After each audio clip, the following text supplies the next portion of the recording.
Hello, everyone. This is Rob Golfi with REMAX, the Golfi team. Welcome to the Golfi Real Estate Show with host Stephanie Vivier.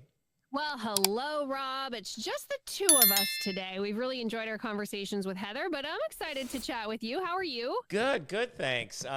Things are going well and in life, but not so crazy in the real estate world of real estate. So, we're. It's just, you know what? I don't want to say it's bad news, but it's like houses do sell no matter what the markets are. They do. It's Okay. just that what price do they sell at is one. And we are in Right. a difficult market right now. There's no doubt about it. The media has informed the consumer. The consumers know. Majority of the consumers know. They know when we walk in that, they know the market is not as good as it was a year ago, 2 years ago, and 3 years ago. They know that, but they still want a lot of money. So they still want Of more than course. what the market's willing to pay. And We all want to eat 10,000 calories a day and be a size two, too. Like that's yes, the way humans are. exactly. We want to eat more, but not gain the weight. That's the way You it got goes. That's what I wish I could do that. So I eat more, and then I pay the price, and I have to eat nothing for a day, and then I'll be back on track. So whatever I eat today, I pig out today, and then I eat nothing tomorrow. So I figure it balances out. I don't know. It's the Rob Golfi diet plan. There you go. There you go. So what I did was I printed off number of new listings in each month, and then I printed off expired listings. Now, a lot of expired listings get relisted with the same agent a lot of times, but it's showing you the expireds. Like it's insane. Like in Niagara last month, like we're talking September, there was 1,640 listings, new listings. That's in all of Niagara. 1,715 of them expired. It's Whoa. like it's just like it's crazy. How And how long? So when you talk about expiry, how long is a typical contract with a realtor? usually it's 3 to 6 months in that time frame. Okay. And usually the higher end homes, usually you take it for a year because to find a buyer to buy, a 3 million or $4 or $5 million house, it does take time, and it's not like something that happens right away. If it does, fantastic, but sometimes it could take 6 months. And usually on the larger homes, like the higher end homes, you might be lucky if you get 5, 6 showings in a course of a year, just Hmm. because think about it. I mean, how many people can afford a $4 or $5 million house or more, right? Like, there's not many people can do that. So the buyer pool in that price point is a lot smaller than the buyer pool under $1 million, and Mhm. so you need the time to have that listing because especially with higher end listings, it costs you money to carry. Like, it's not like everybody wants a high end listing. But you're fresh out. You just got your license, and you get a $10 million listing. Believe me, you won't want to take that as a new agent because it will cost you, and you're just getting started. It's very expensive because all the everything that you have to do and all that kind of stuff. So Is it with like the the marketing marketing, that's very expensive? Like, what are those the, expenses? the the marketing and everything else, right? Yeah, you're putting it in luxury magazines. You're marketing it in newspapers, possibly that are business papers like the Globe and Mail. Mhm. Like, there's a lot of Yeah. there's a lot of things. Like, it's very, like, a high end listing can cost me up to $5,000 to $10,000 out of my pocket. And if I don't Yeah. sell it, guess what? I lost that. It was a bad investment for me. So Mhm. I'm doing everything in my power to sell that. So And sometimes, you talk about more average price homes when they sit for a while in the market, they get a little bit of a stigma and people see that. And it's not the same for the luxury market. A home could be for sale for 6 months and you don't have that same stigma. it doesn't. It doesn't. Like, luxury homes, if somebody comes through, and if they feel it's $1 million overpriced, they're not going to touch it. But if they're within $300,000 to $500,000, they'll take a run at it and put an offer in, and Hmm. for the high end homes. It just because they know that, and it's up to the seller, right? And the seller usually on the higher end ones gives a little bit of wiggle room for negotiations in some cases. But if they get absolutely nothing, no showings or anything, but depending on the market, like we look at the market and say, hey, we're getting nothing on anything, so let's just sit tight because we don't know. We know it's the market right now. But then if the market picks up, we're getting a lot of showings. We know activity started happening.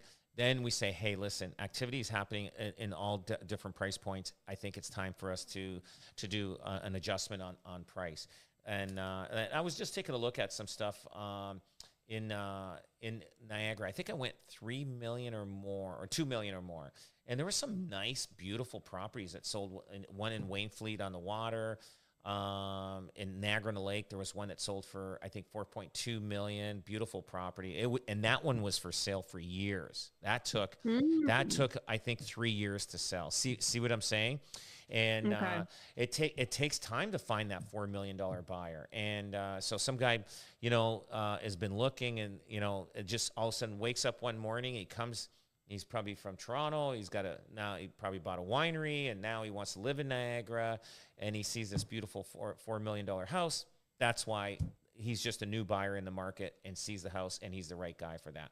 So if you own a house that's $4 or $5 million or more, like if you're planning on moving in the next couple of years, put it up for sale now. So Okay. so put the house up for sale, because it takes time. Those buyers there's not a lot of buyers. Now there's more buyers in that price point in Oakville and Burlington, but in Niagara, in Toronto, but it's just you're in Niagara, it's very, very little. Like I think I went 60 days back on homes that sold over 2 million, and I think it was only maybe 12. It wasn't that much. So like it wasn't that much, and most of them were between 2 and 3 million versus 3 and 4 million. So but there were some beautiful houses. It's nice looking at them. And we sold one on the water for over $2.5 million. I think it was in Niagara-on-the-Lake, one of the Fire Lane streets. And Beautiful. yeah, gorgeous property. And so it is tough, but the high end market is moving, but they're more picky than the regular people that are just looking for houses in under $1 million, because they're a dime a dozen, the ones under $1 million. You just wait and you'll find them. But when you're looking at a luxury home in a high price point, all the bells and whistles got to be done.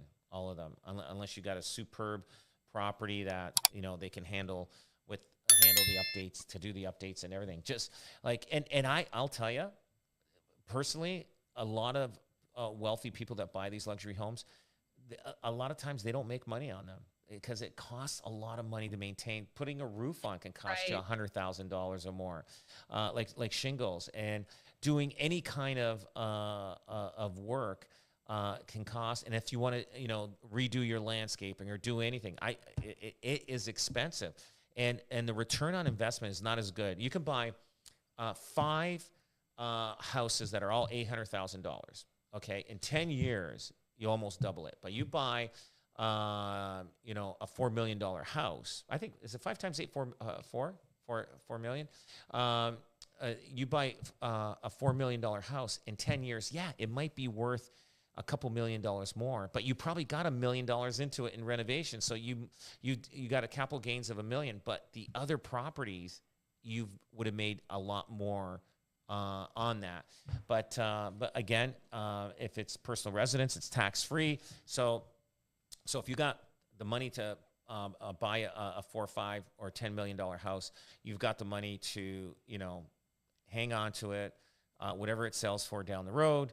It's not going to be as good as a smaller house in percentage wise, but but you got to live a beautiful luxury lifestyle, you know, depending on the house. You know, you should see some of these houses.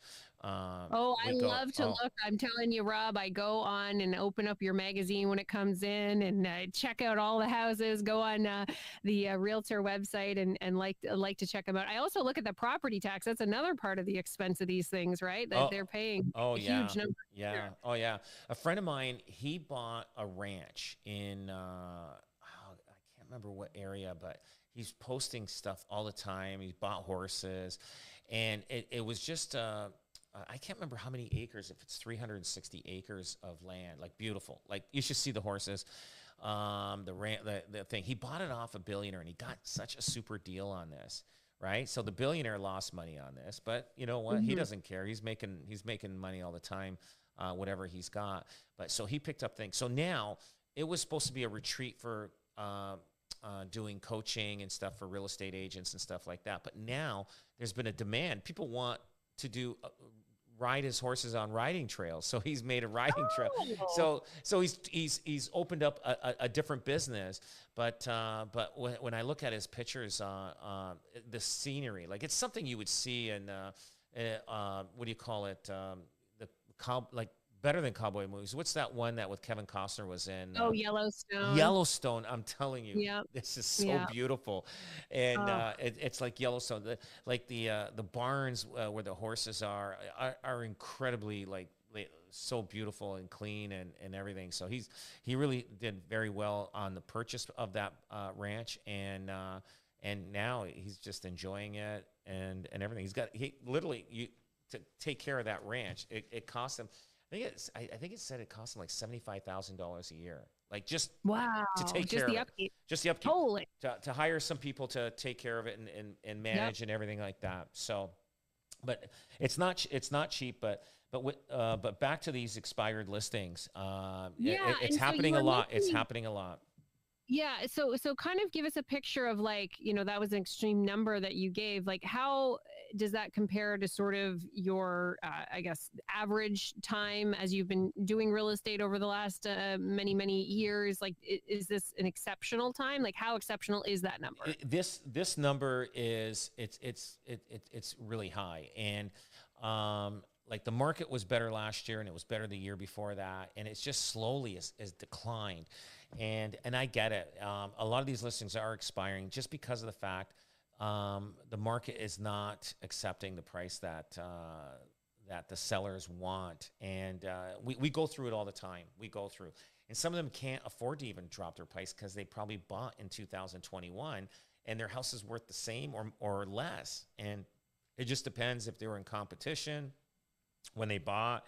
And so the market needs to catch up to that price, but the market is still adjusting itself, and we just have to be patient and until we find out when all of a sudden things start becoming better. I do feel we have another year, maybe not as bad as this year, but it's gonna be tough. We got another year of it, and we're kind of at a standstill with the prices almost. And I know Toronto this year so far they're 3% down. I think Niagara was pretty close to that, 2.7, 2.8, and in Hamilton area is also in the same is on its way down towards 3. So we're let's just say down 3%. So on a $100,000 house, or $1 million house, that's $30,000 drop value on your home. And it's tough because somebody could have bought that house for over $1,050,000. So you have to be very, yeah. So we're experiencing that, and some people say, you know what, it is what it is. But the one thing is, if you're selling in this market and buying, it balances out. It balances out.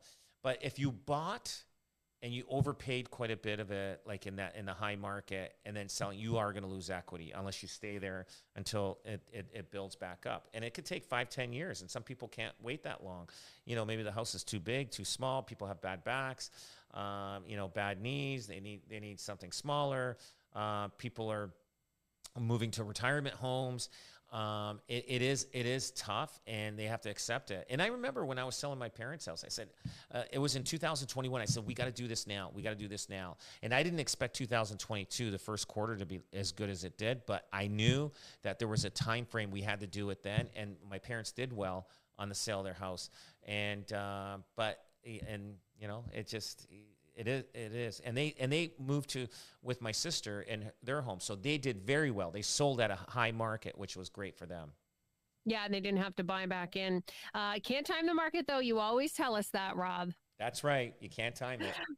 That's right. Rob Golfi is with us. This is the Golfi Real Estate Show, and we've got more. When we come back, we're going to talk about those vacant unit taxes. Hamilton has one. They recently had a vote about it. We'll talk about that. And a judge in a ruling where home buyers were allowed to walk away from an offer they had accepted. We'll find out why that was allowed. That's coming up on 610 CKTV, Niagara's News and Talk. I know the importance of hiring the best agents. I'll take a photo of your house and post it on the World Wide Web. Next, our multi-million-dollar marketing system reaches tens of thousands of potential home buyers every day. Go to robgolfi.com and put the best team to work for you. Welcome back to the Golfi Real Estate Show. I'm Steph Vivier, and with us today is Rob Golfi with the REMAX, the Golfi team. All right, Rob, we were talking about those expired listings, some crazy stuff happening in the market out there. And this has happened in a few different cities. I know Toronto has one of these vacant unit taxes. And recently, Hamilton added their own. They had a vote about it, though, too, right? That's right. They started this last year. So Hamilton City Council voted 8-7. So obviously it won by one vote to continue the vacant tax policy in 2026. And the tax applies to residential properties, if you have 6 or fewer units that remain vacant for more than 183 days in a calendar year. And then owners pay 1% of the property assessed value. So if it's vacant, so if you have a vacant house and your taxes are $4,000, and you're going to have to pay $8,000 now for the vacant tax. And in some cases, a lot of times, developers, they buy a house, it's going to be torn down and it's not worth living in. So would they pay an extra 1%? I don't know. Like, there's so many different stipulations. But over here it says property owners must submit an annual declaration of occupancy status. If no declaration is filed, the home can be deemed vacant and taxed for the first year. So, like, I remember filling this out. Like, I got properties in Niagara and Hamilton, and man, they were diligent. They say they're going to fine you if you don't do it. Like, it's crazy. So they said they had a high declaration rate was achieved, 96%. Of course, because it's like they're putting a gun to your head if you don't do it. So, like, because they're going to charge you, right? I also liked how they used taxpayer money to pay for billboards to remind us all to do this, right? Mm-hmm. Oh, yeah. Yeah, that's it. They always have the money. So now it says only small portions declared vacant tax, 0.2% were deemed vacant. 2.3 from interim staff data cited in the article. Okay, so staff projected that the tax might net just under $13 million for affordable housing. I don't believe this. You know what? Like, do they put that money in a separate account, or they just mix it in with into the general account that the city has, and they just pay other bills with it, and it just, I don't know. I love to see the audit on that. Now, opponents of the policy voice concerns that the forecasted revenue is speculative and may not hold up, and then that the tax represents a gamble with residents. It's just a money grab. Now, some property owners raised issues, missed notices, ambiguity, and around estate renovation. So some people it takes 6 months to renovate a house or more, and the sense of the tax forces owners to rent or sell in a weak market. Now, yeah, they're pushing that. Supporters argue it's one of the very few tools available to help ease Hamilton's housing affordability crunch by bringing vacant units back into use for occupancy. Now, the net revenues will go into affordable housing reserve. I hope so. So the program has still unanswered questions, and so I don't know, Stephanie. I don't know if that's going to change things, because I know I know a builder, he's got 3-4 properties on large parcels of land that are boarded up. So now you can't even live in them. Now, so what does that guy do? Now his taxes are going to be doubled because he's doesn't want an unsafe resident for someone to live in. Like it's I don't know. There's pros and cons to this. There's pros and cons. Well, also, if you are doing that renovation, it takes time to get building permits and things like that. So who knows, are they being held up by the city and you can't even get that going? So you can't have somebody live in a construction site when you're fixing something out. Yeah, there definitely is. And I do wonder, when the evaluation of this is all going to be done, how can they prove or disprove? Like the money does go in for affordable housing. So I guess that money would be a direct net benefit. But the other part of it too is maybe, I guess, incentivizing landlords to rent out these properties, to make sure that these properties have people in them. And that's a tough one, especially when you talk about a 96% uptake rate, right? Yeah, no kidding. But you know what? I get it. Like they're still getting their money for their taxes, but I mean, it's forcing people to do things that maybe they weren't planning on doing it. I mean, hey, maybe change the landlord-tenant board to be more fair, with both either the landlord or the tenant. Say, hey, then maybe there's people out there buying houses and they're not even renting them out because they don't want to deal with tenants because the landlord-tenant board is in favor of tenants all the time, and it's tough for the landlord, the investor, to rent out a property because then he's going to have to deal with them, costing him more money. So it just becomes it's a big wheel that it doesn't work sometimes. And but if they fix the landlord-tenant board, you'll find more people buying houses to rent out. But if they don't do that, I'll tell you, the rental pool is getting smaller and smaller, especially on townhouses and detached homes. And it is getting smaller because people, when I find that baby boomers, especially people that are in their 70s and 80s, when their tenant moves out, they're selling. They don't want it. They don't, and it's too expensive for an investor to keep it as a to buy it and invest, to have a tenant in there. So now you lost another residential property that was on that could have been on the open market for a family to move in, and because they don't want to deal with tenants, and that's all got to do with the landlord-tenant board.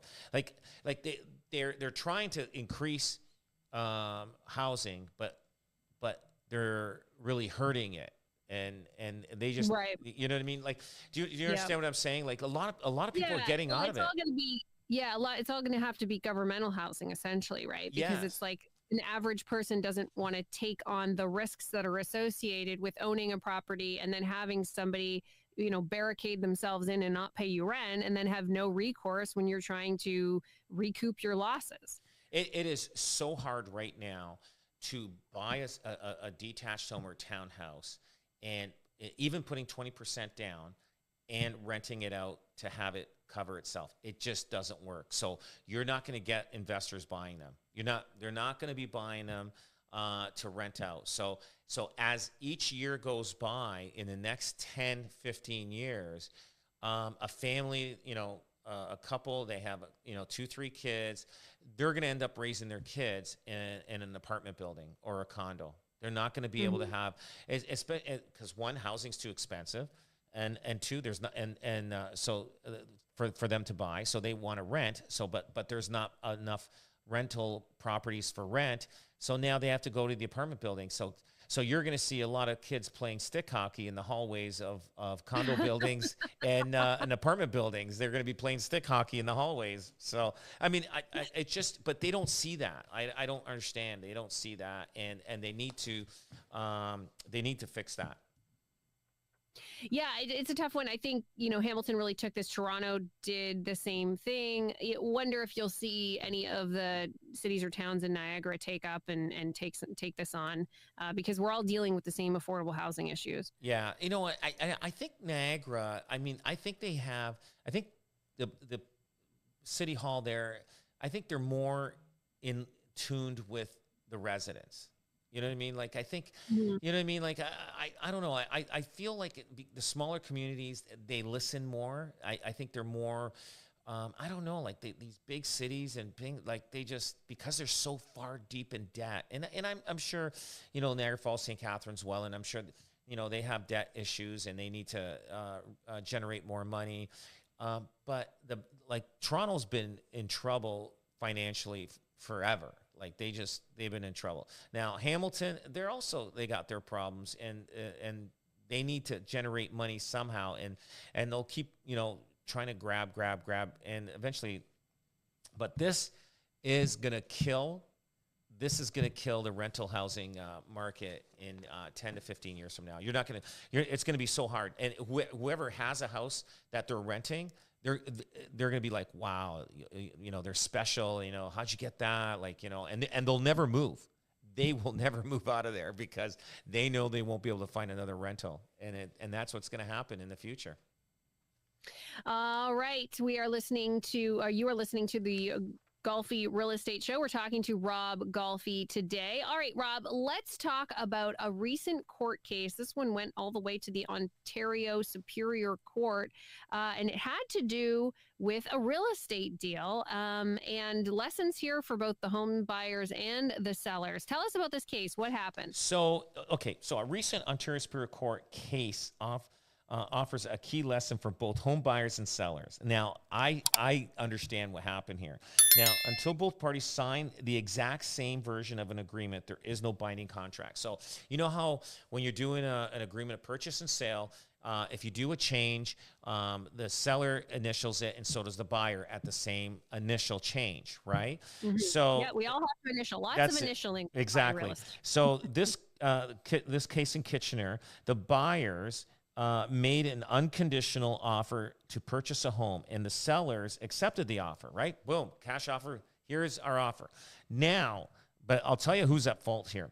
But made a small, accepted the offer, but made a small change by adding a Schedule B. So what happened is the buyers gave the sellers an offer, but the buyers did not put a Schedule B to it. So I don't know if that was the fault of the buyer's agent or the seller's agent.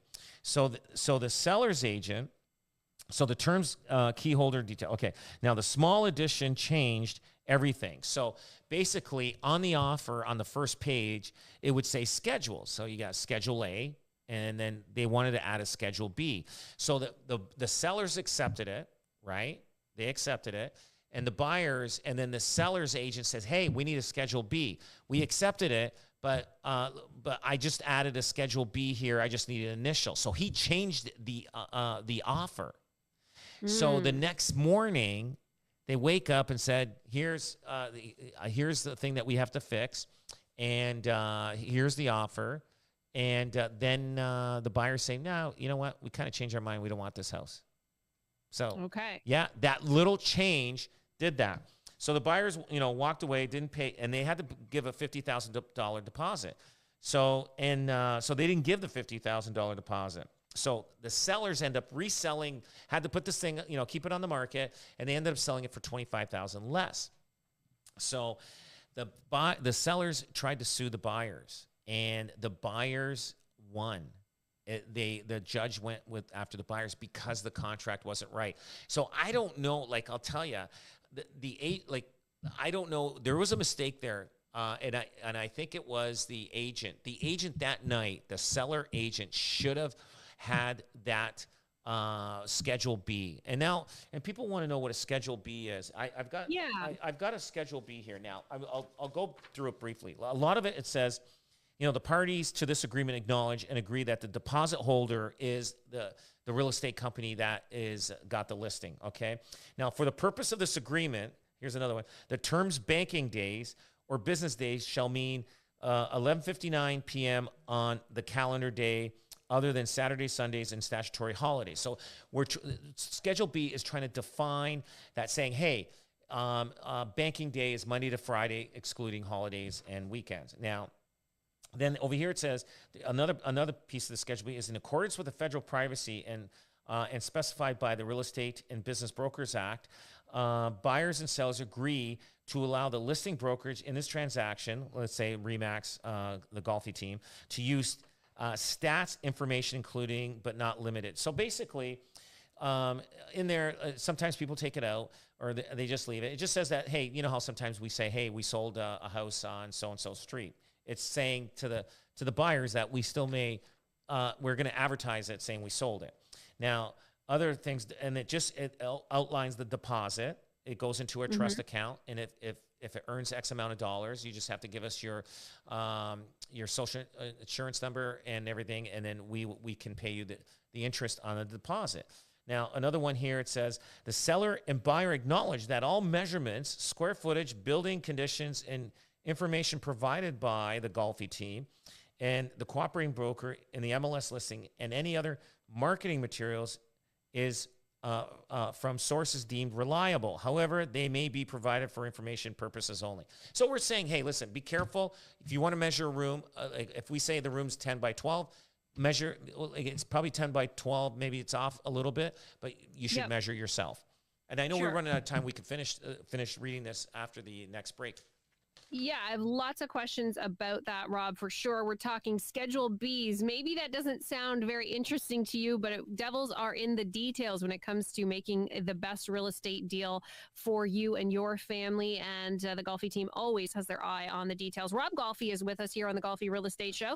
We'll take a quick break and be back after this here on 610 CKTV, Niagara's News and Talk. Are you worried about selling your home on time and for the most money? Hi, I'm Rob Golfi. Every year we invest millions of dollars in our advanced marketing system, ensuring your home is seen by tens of thousands of potential buyers. We don't just hope it sells, we make it sell. And welcome to the Golfi Real Estate Show. I'm Steph Vivier. Rob Golfi is with us. Rob, just before the break, we were talking about this Ontario Superior Court case where there was a real estate deal, an agreement was made, but the sellers walked away because there was a change in some paperwork. No, the buyers walked away. The buyers walked away. The buyers walked away because of a change in the paperwork. The sellers then went to sue the buyers because once they went to actually sell the house again, they lost, $25,000. They also wanted their legal costs. And the Ontario Superior Court said, nope, you guys messed up here. And this is all because of the Schedule B. And you're walking us through the Schedule B. Now, does every real estate deal have a Schedule B? Most offices will have a Schedule B that the buyer agent should actually include with the offer. Now, I don't know why this wasn't done. Somebody dropped the ball there, but the Schedule B there just kind of makes things clears everything about what banking day is. It tells you about the deposit in the trust account. It just outlines everything. It protects everybody. What it does, it protects everybody. So there's no misunderstanding about the deposit, no misunderstanding. Hey, listen, we know that room is a 12 by 12, but maybe it's 12 by 11 at 8 inches. You know what I mean? Like, so we're just saying room size can be approximate, but don't be deemed on us verifying that. Like, they could be off a few inches. And another thing here, it says, seller hereby acknowledges that it may be a requirement of the buyer's lender to have an appraiser access the entire subject property prior to closing. A lot of times, an appraiser may not go in during the time where you put 10 days for financing condition. Sometimes they want to walk through a week before the house. So the seller sometimes says, what's this about? Why are they coming now? Like, why didn't they come like when they bought the house, right? Right. Which I would prefer them to come during when the conditional period is, because I've seen where there's long closings. And this is a lesson that everybody should know. If you have a long closing and you bought a house, try to get that appraiser in at the time frame that you purchased it. If the market goes on a downturn, 4 months later is the closing date, and the house is worth $50,000, $60,000 less, that can hurt you when the bank is saying, well, you're going to have to put $50,000-$60,000 more now down because the appraisal didn't come in. So when you buy a house, try to get that appraiser. If they're getting an appraisal in, try to make sure they do that appraisal at the time. But if you're within 60 days, 90 days, you're okay. But some people have 6-month closings. I'm telling you, I've seen markets change in those 6 months, and people have gotten hurt because of it, because of the appraisal. Now, another thing is, it says the buyer and seller agree that any additional viewings agreed to here and save and accept during the conditional periods shall be attended solely by the buyer and their real estate representative and shall not exceed 60 minutes in duration. Any additional attendees at the time for the said viewings shall be the sole discretion of the seller. So they're trying to outline, hey, you can't come in here and spend 3 hours, doing some walkthroughs. There's so many different things, and then that's what's on a Schedule B. And most real estate offices have that on every single listing. So when your agent's looking at the listing, they're looking at it, and it says the form's there. So now here's my take on this. So somebody got lazy that night. Somebody got lazy when they put that deal. So if you putting a deal together, you got to do it right away. So the buyers brought the offer in. The agent didn't give a Schedule B, which they should have had. The buyer agent didn't put the Schedule B, and on the first page it says schedule. So it says Schedule A. Then they should have put Schedule B. It didn't have the B there.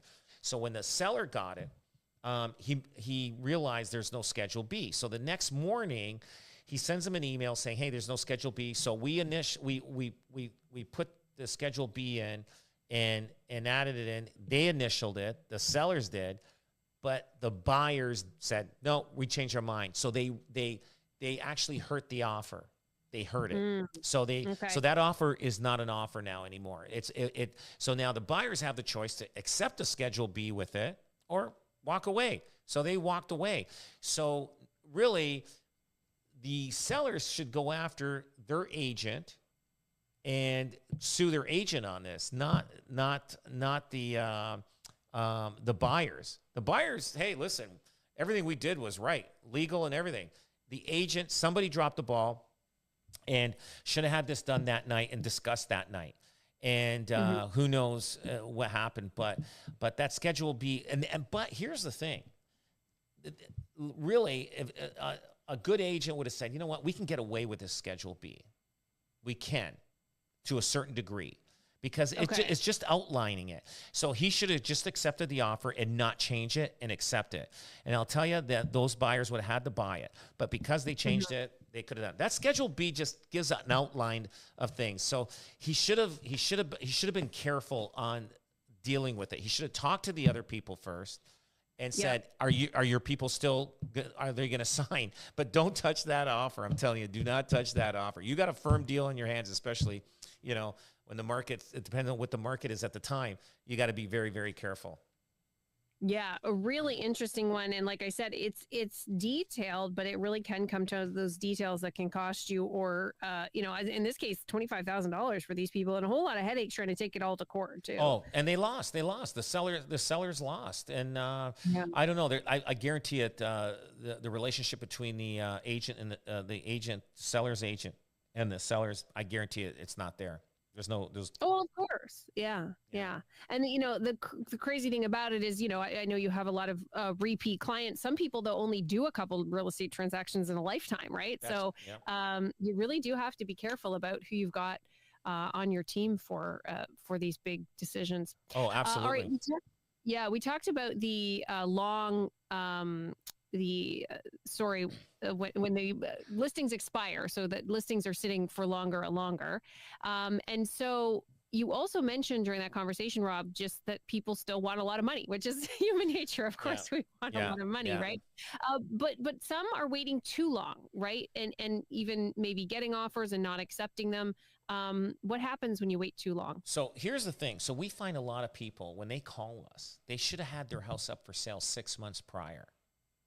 And so, and people are going through a little bit difficult times and everything else like that. So you know, the hardest thing I see as a realtor is when homeowners wait too long to sell. Maybe it's pride, denial, or just, you know, the things that will turn around. But by the time they call me, the banks are already knocking on their door.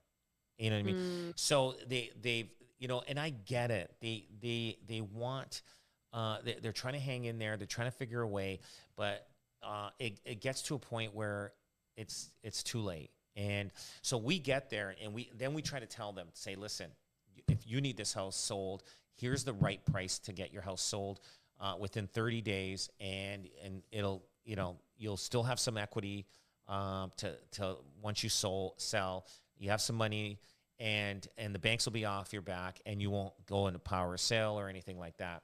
But it doesn't go that way. So one, they wait too long.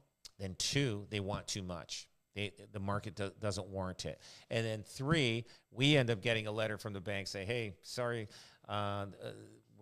this house is under power of sale. It's gone to the lawyers. And now once it's in the lawyer's hands, that's it. You've got no chance. Unless you can come up with all the money that's owed and everything. Now you got to pay the legal fees that the banks had to hire the lawyer to deal with. All that kind of stuff. So if you feel that you're in a tough situation and it's not gonna work out, like, call us. We can figure ways to work it out. Sometimes I'll tell you, there's ways that you can keep this house without selling. Sometimes the banks will work with you and, you know, maybe increase the amortization time to make your payments less.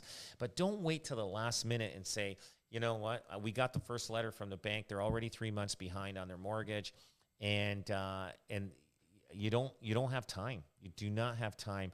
So if you feel like you're getting choked, it's better to look and put, you know, talk to a realtor, talk to the bank, find out what you can do to keep things going, or you may have to sell and then come back and buy at a later time or downsize, but you can save yourself that headache. And I see so many people wait too late, putting their house up for sale, and now they're and then they're forced to sell at a price that they could have gotten more if they called us earlier.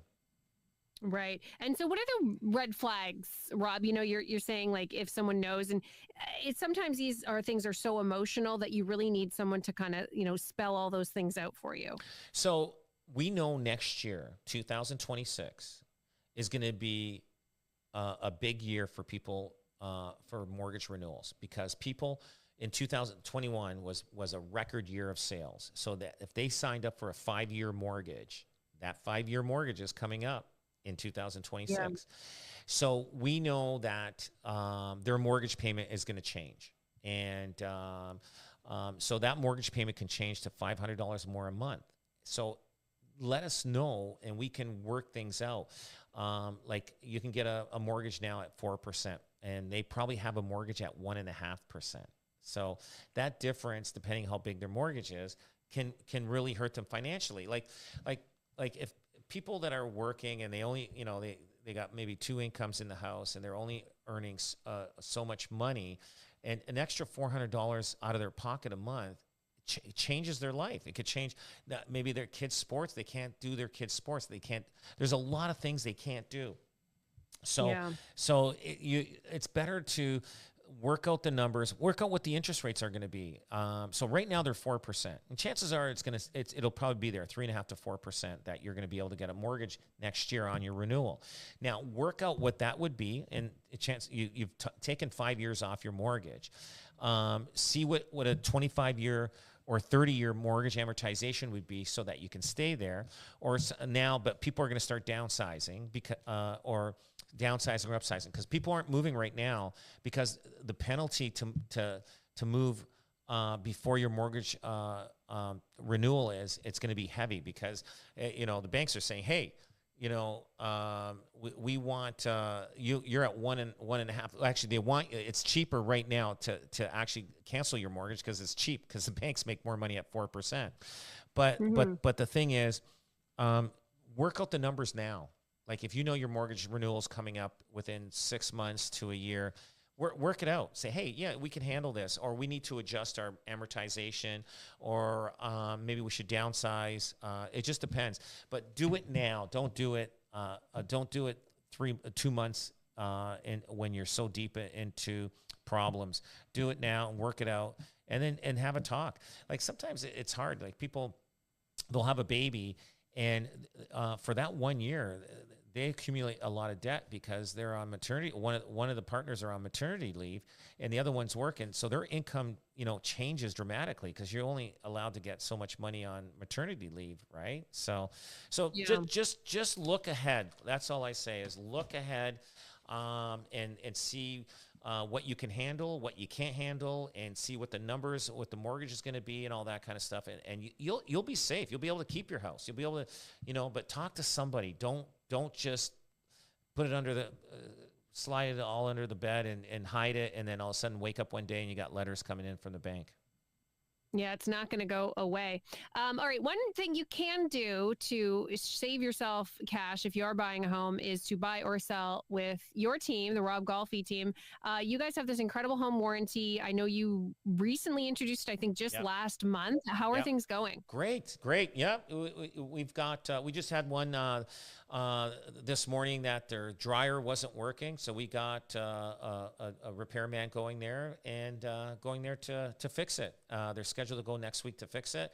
And we're taking care of it. It's great. If every single buyer of one of our house, like doesn't have to be our house. It could be any house but as long as you buy from the Golfi team, that house that you bought is under warranty. You got a 1-year warranty on that house.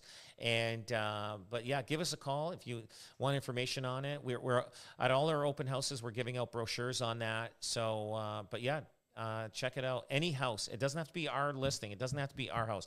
You just have to buy a house through us and you have a 1-year warranty on that. As long as you are buying through the Golfi team. It's incredible. Like I said, Rob, no other agent is doing this. No other real estate team is going to be doing this. Really partners with you in your real estate purchase for an entire year. So it's incredible. Rob, this has been a fantastic show. As always, I've learned so much. Thanks for joining me. Thank you very much. That's Rob Golfi from the #1 real estate team in Canada, the Golfi team. Give them a call, 905-641-0308, 905-641-0308. Check them out online, robgolfi.com. That's robgolfi.com. Thanks for being here at 610 CKTV, Niagara's News and Talk.